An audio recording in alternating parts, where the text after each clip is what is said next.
The legacy of the Velvet Underground never seems to stop spawning new musical offspring who pop out like chickens out of eggs as much from over on the other side of the Atlantic as here in Europe. The latest to date are named Galaxie 500, a reference to the model Ford car from the end of the 70s, and it consists of three nice, respectable middle-class students from Boston.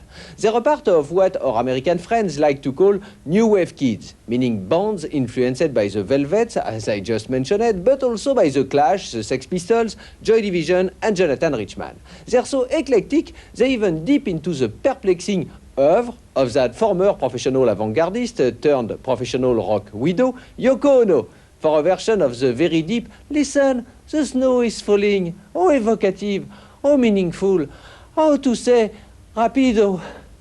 I wrote a poem on a dog biscuit, and your dog refused to look at it.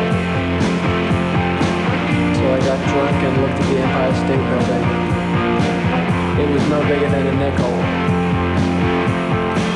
And if you don't improve... Take one New Zealander and two New Yorkers, banish them to the clubs of Boston on a diet of Velvet Underground and existential poetry, and the result is a curious mix called Galaxie 500. Damon and I sort of learned to play together. He had a friend who couldn't get a date, you know, so he figured if he was in a band, he could get a date.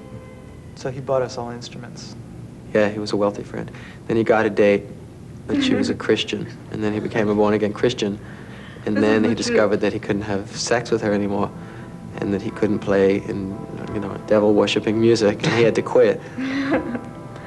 And so that spot was vacant, and left vacant for years. We didn't play until Naomi took that spot.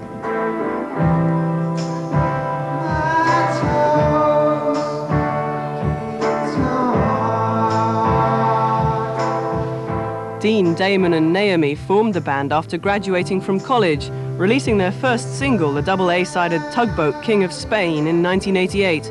The two-chord simplicity of their songs continues a tradition that began with the Velvet Underground, and like the Velvets, Galaxie 500 have a take-it-or-leave-it attitude to their music.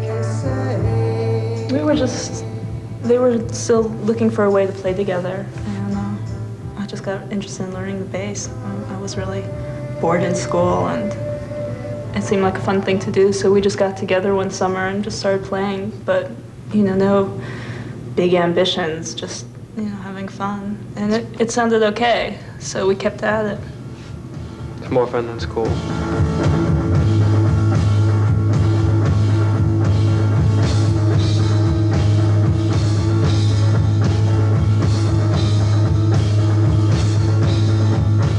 Since 1988, Galaxie 500 have played regular gigs on Boston's booming live club circuit.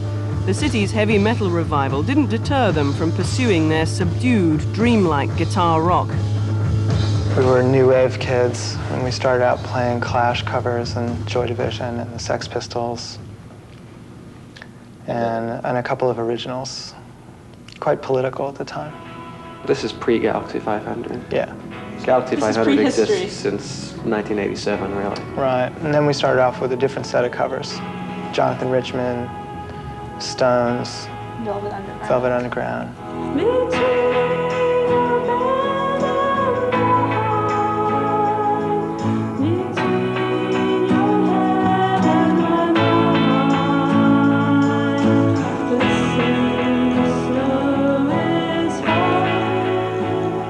Rooting through a junk shop, Damon and Naomi came across the Yoko Ono B-side, Listen, the Snow is Falling, and being earnest minimalists decided to record their own version, but they've no plans to cover more of Yoko's material.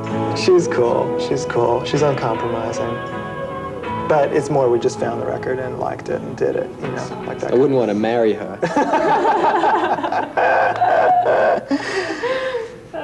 I went out and bought Fly. I found a copy of Fly, and I listened to the whole thing once, you know. Once? Well, it's a difficult record to listen to. I respect her for making it, but we have been listening to our share of, like, John solo stuff, you know. By the summer of '89, the band had signed a long-term deal with Rough Trade Records and had already completed their second album, On Fire. Having opened the Glastonbury Festival earlier this year, playing to 30,000 people, And with the release of their third album, This Is Our Music, the band are confidently pursuing their distinctive sound. It is accurate to say there's deliberately not some things, but that's just the way you go about making any choice, you know, a decision. But it's not deliberately anything. I mean, there's nothing that we don't even know how to describe it. That's like, Yeah, I guess that's the question we hate answering most, is like, what type of music do you play? What type of band are you, you know? Because there's no answer. It's really just a way to sell music more than anything else. Yeah. It's a way to market it.